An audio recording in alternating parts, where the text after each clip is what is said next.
What's going on, guys? Marcus Crockett back with another video. If you're new to the channel, go ahead and hit the like and subscribe button. But I have over 600 walkthroughs personally, 600 walkthroughs that I've done. That means I met with over 600 decision makers. So really what I found is that there's a lot of similarities. It doesn't matter what type of walkthrough, whether it's a school, whether it's a medical office, whether it's a daycare. There's a lot of similarities between all of these decision makers.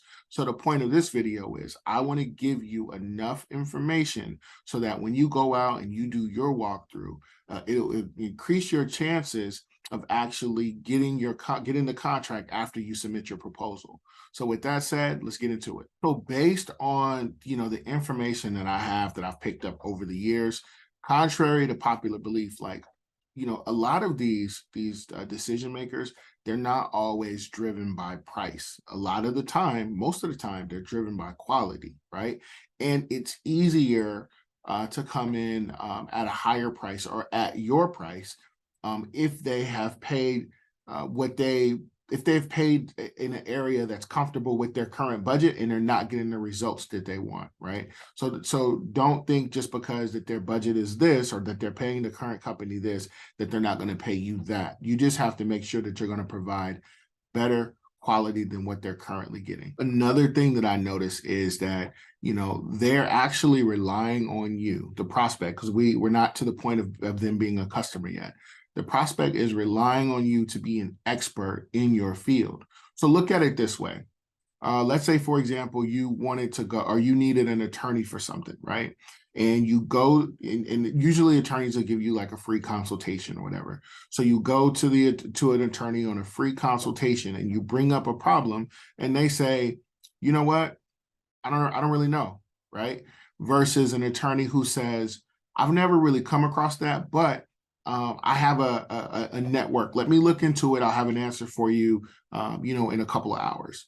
Even though both people didn't know, one was more resourceful than the other. There's been situations that I've gone in and I truly didn't know the answer on how to fix something or even if I could fix it.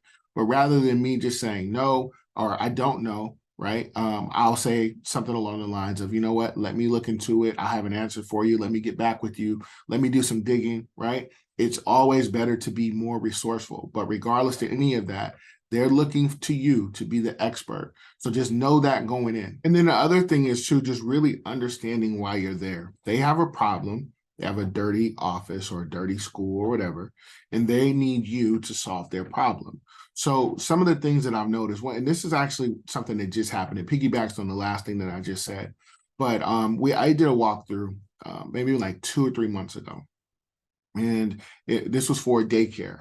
And the problem is that she was saying that the company that they had, they weren't dusting, right? It was dust everywhere. So as we're doing the walkthrough, I let them speak. I did everything that I'm about to go over with you in a second. But at the end of the walkthrough, like, we really just want them to dust better. We're not really sure we want to change companies yet. We just kind of want to see, they're just fishing. They just want to see what's out there. So after they told me all of that, I told them that they're having an actual bigger problem than just dusting. And here's why, right? If they're not dusting, then 9 times out of 10, they're not cleaning the place efficiently. And I went over and I broke down the dwell time based on the chemicals that they had. And we could see the chemicals that they used because they kept a closet and the inside of the closet was the chemicals. So your dwell time is the amount of time that it takes for whatever chemical you're using to actually work.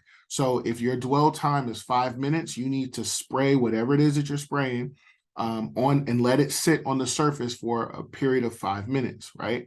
And then you can go through and clean it. But everything that you spray or that you clean, every chemical, it has a dwell time. Well, they can look back on the cameras and see that, yes, I was right. They weren't doing that. And, once I told them all of this stuff, they were interested, but they still didn't want to break away from the price that they were previously paying. I said, okay, no worries. I came back to the office. I submitted a proposal anyways. The proposal was significantly higher, but it was higher to the point where, it would have been enough for us to comfortably go in and service them the way that they needed to be serviced. Long story short, they had a disgruntled employee. The employee ended up quitting. Employee called OSHA. OSHA came through, did an inspection. Things didn't turn out good for that daycare. About a day or two after that, they ended up calling us like, hey, how soon can you guys start? Right. So I let them know initially, like, yes, you say that the dusting is the problem, but really you have a much bigger problem. We can go ahead and take care of it at this price. Once they realized that they were in a little bit further than they expected, they went ahead, got on the phone, and here we are now. So really, all of these things that I just went over, like, they can really be broken down into three simple things, right? This is three things that anyone can do. You can start doing it right now, and this will ensure your success in closing a lot more of your prospects moving forward. So the first thing, make sure that you get to the walkthrough early, right? You always want to be just a little bit early. And after you go in, you meet the prospect for the first time, they're showing you around. The number one thing is make sure that you are listening more than you're speaking. Don't just try to go in and just sell. We do this, we do that, we can do it at this price.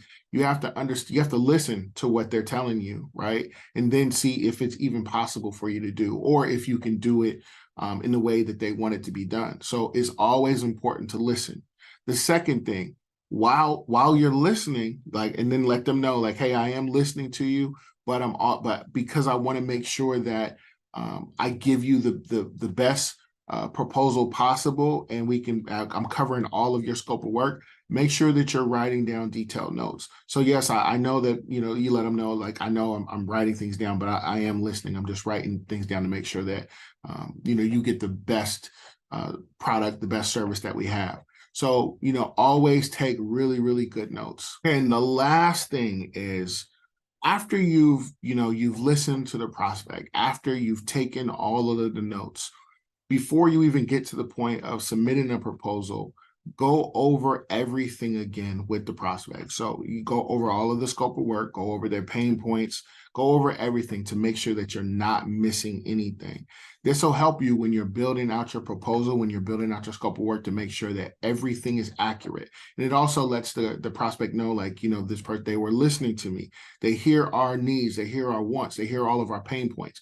So when you submit your proposal, there's nothing that's going to be left out. You guys have already talked about all of the things that they need that would make them happy. And then that way, once the proposal is submitted, that everything is on there. There's nothing left out.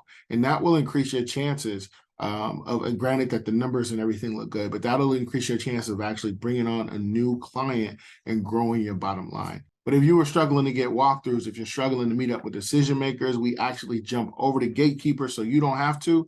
The link to our appointment setting service will be in the first comment. Guys, that is it for today's video. Like I always say, in the game of business, spectators are only going to watch, hustlers get into the game so they can win. Guys, I'm always dropping jewels. Just make sure you're in position to pick them up. You do that by liking, commenting, and subscribing. Once again, my name is Marcus Crockett. I'll catch you in the next one. Peace.